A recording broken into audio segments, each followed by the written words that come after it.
The math competition sponsored by the School of Education, Faculty of Humanities and Education, started in 2003. This is the 17th presentation of this competition. The main aim is to encourage young persons, and especially those in grade 9, expose them to mathematics, which is critical for their education. Math is one of the base subjects for a number of the other subjects they would study in high school, and I'm referring to science subjects, chemistry, the technical areas. All of these are supported by mathematics. In addition, math provides and helps with a number of areas, skill areas. For example, your problem solving skills. Mathematics is important for that. Logical thinking, critical thinking, all of those higher order skills can be significantly enhanced through practice of mathematics. And welcome to the closing act of this year's math competition. I'm sure most of you, if not all of you, have had a great day. So let me welcome you to this closing event. My name is Kanu Thompson, and I'll be the moderator for the evening. I understand some of you come from out of town. Yes? And you want to catch your country bus before it gets too late. So we're going to go through very briskly and ensure that we recognize all winners for today. By the way, I'm told that everybody was a winner, and you're always a winner. So give yourselves a hand for being a winner today. There are two things about winners that I always remember. And the first thing is that the winner is not consumed by or worried by how long it takes to win. Most times. The winner will press on regardless of how long it takes. Is that true? Winners stay at it until they win. A great man once said, "It is not over until I win." It is not over until I win. So I want to suggest to you that if you're going to be a real winner, you should be a person willing and able to persevere. Which is why another great guy said, "The quitter never wins, and the winner never quits." You agree? You agree? So yeah, man. No, you don't agree? So agree with me loudly then, no? The winner never quits.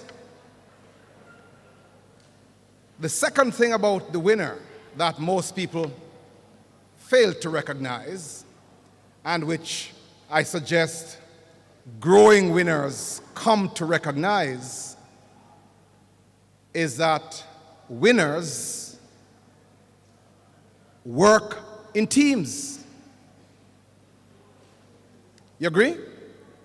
Sometimes you can win alone, but even when you think you are alone, you would have been the beneficiary of the support and inspiration and guidance and tutoring of somebody who placed you in that competition. Would you agree? And this is why this math competition is about working in groups. True winners are able to work in teams. Let me see the hands of those of you who believe in working in teams. Only a few of you? All right, thanks for being honest. All righty. So as you leave today, remember, the winner never quits, and the quitter never wins. And true winners are capable of working with others and working in teams. I want to introduce to you our guest speaker for the evening, but before that I want to recognize the colleagues on the platform. To my left is Professor Disraeli Hutton, the director of the School of Education. Let's give him a hand.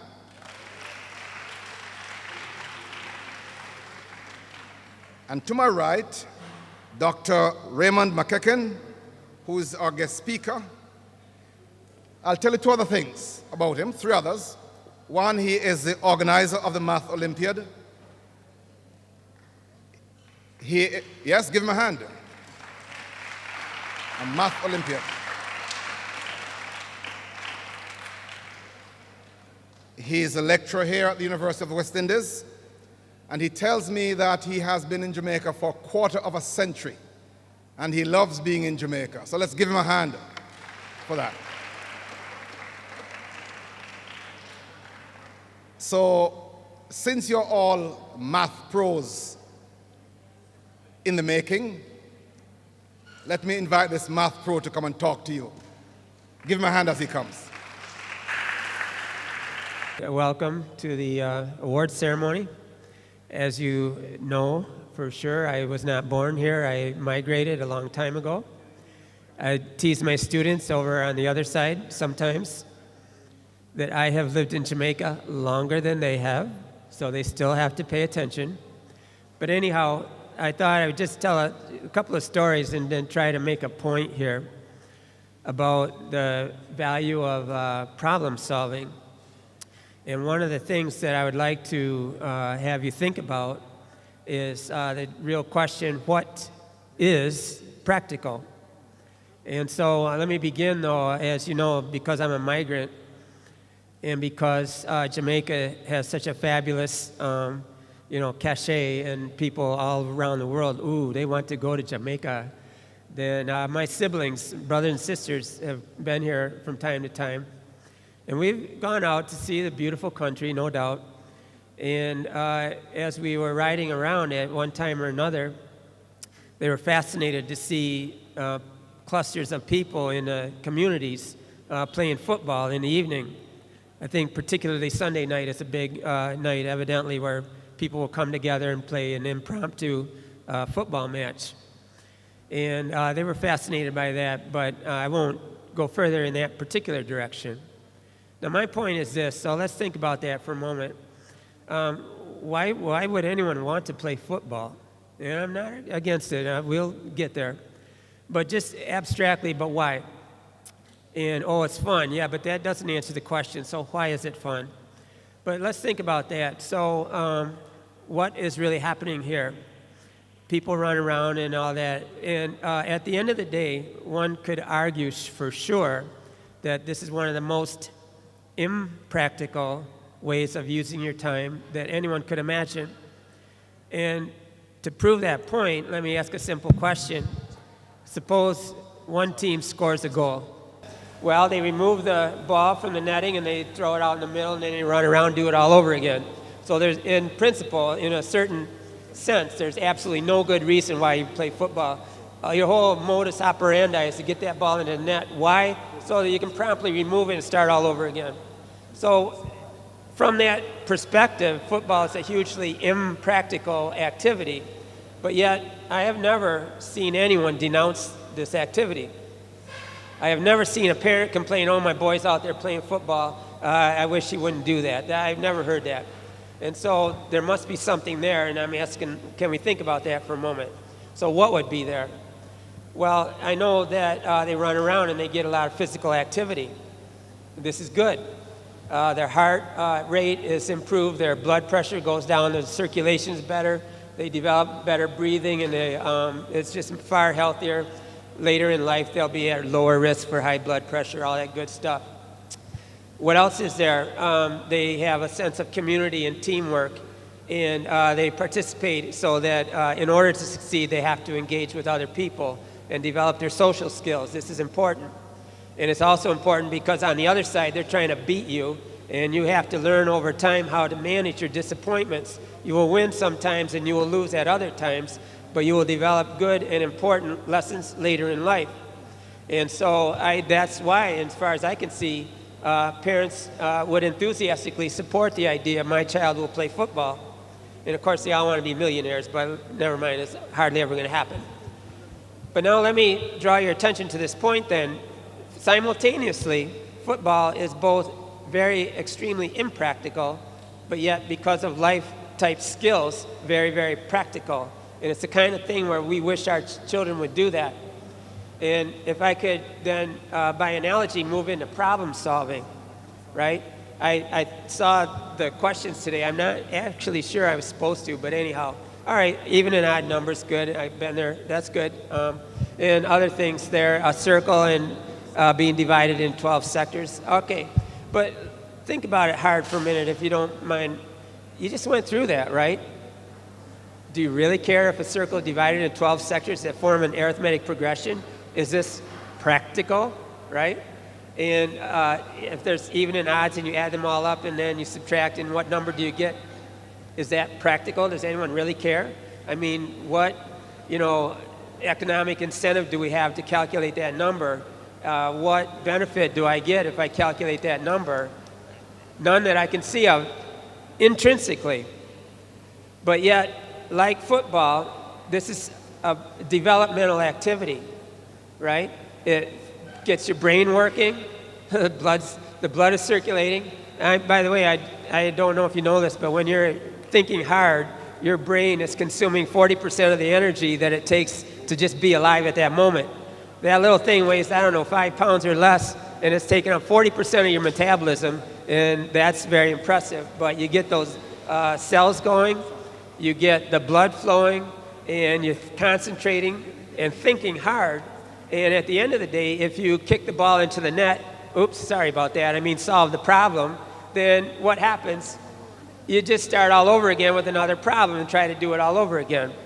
So I'm just going to ask you to think about this a little bit, about the value of practicality or the meaning of practicality and what is practical. And my point then is that as relatively young people, then you are engaging in this process, and it's developmental, and it allows you to become better problem solvers by virtue of your experience. And then I can say later in life, there really, really are problem-solving skills that you will apply, although not necessarily cutting a circle into sectors. I go with you there. But the program that I'm personally familiar with in the Olympiad, I'm not talking about the questions that we said. I'm talking about making the show run.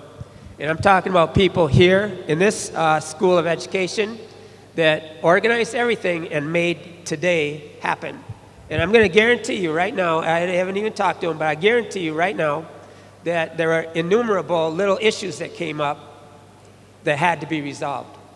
And they have to be resolved in novel ways. It's not like, last year it went so, this year. It can't always be that way. There will be some new problem, some new wrinkle. You ordered the thing and they're not here. Oh my God, what do we do? This sort of thing, it has to be addressed and the show has to go on.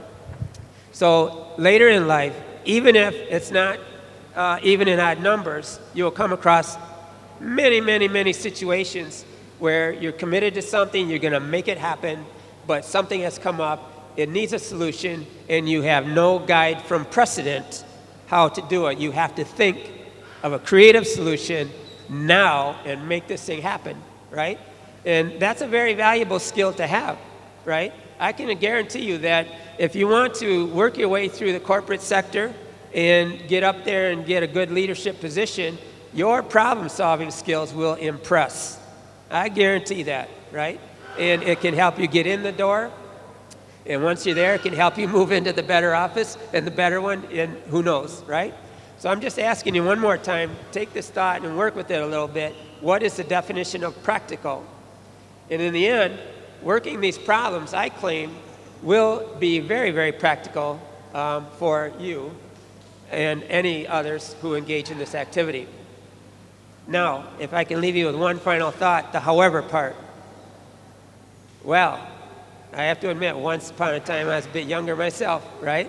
And no matter how much football I may have played, although truthfully, baseball, basketball, but never mind all that, And don't laugh. Yes, I used to love to play basketball, and I wasn't particularly bad at it either. But anyhow, let's not worry about that. But no matter how, whatever the word is, fit and healthy you become, excuse me, hello, if you allow those skills to deteriorate over time, you will become unfit and not terribly healthy. I'm just letting you know, all right? So you gave this thing up here between your ears, and it's a marvel, and you work it, guys, and you exercise it, and you develop it, and then I'm just asking you to think about this too and make it a lifelong habit. And it's a really great thing to do, and I have to commend the School of Education for reaching out and trying to encourage and promote this sort of activity. So anyhow, good luck on everything. I hope you really enjoyed it. I know they're going to give out prizes here. Some will get more prizes than others, but everyone's a winner if you come here and enjoy this experience and derive benefits from it that can carry you all the way through life. All right? So thanks again and good luck. All righty, we want to move on, and we're going to go to the presentation of awards to the winners. But before I do so, I'm going to invite Ms. Fraser to give a, well, we do the gift now to our guest speaker. On behalf of the School of Education and the team who works with the problem-solving competition, it gives me great pleasure to give you a gift of appreciation, speaking to our guests, our students and teachers here today. Thank you for the inspiration that you have given us. All the best. So we have a house of winners, correct? So I'm just going to indicate to us the position that we earned in today's winning experience. Your position is not an indication of your capacity or your ability. It's just an indication of how well you did today. I want to start with the guys the schools that came out in 10th position. And we are going to be leaving the applause for the very end when we applaud everyone at the same time. So in 10th position, we had St. Mary's Technical and Petersfield. All right. Understood. In 9th position, we have St. Mary's High. So go ahead and applaud.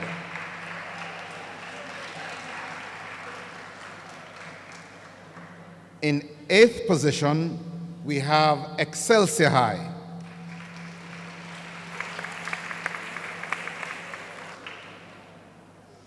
In 7th position, St. Hilda's. In sixth position, we have Manning's High.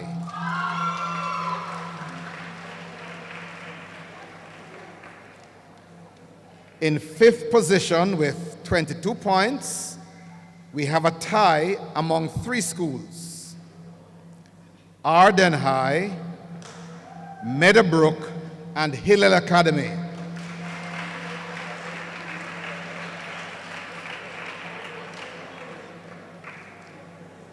In 4th position, with 27 points, we have 2 schools, Immaculate and JC.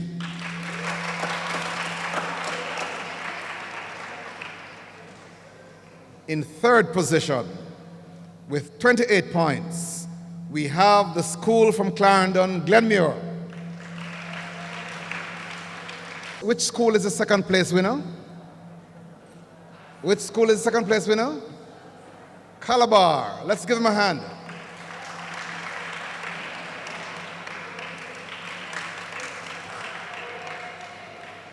The 2nd place winners will also receive a gift from one of our sponsors, Educom.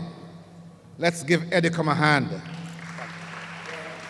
The first place winner is, remember, everybody's a winner. It's just a question of the place you took today. Is a school from the parish of St. James, Mount Alvernia. Let's give them a hand.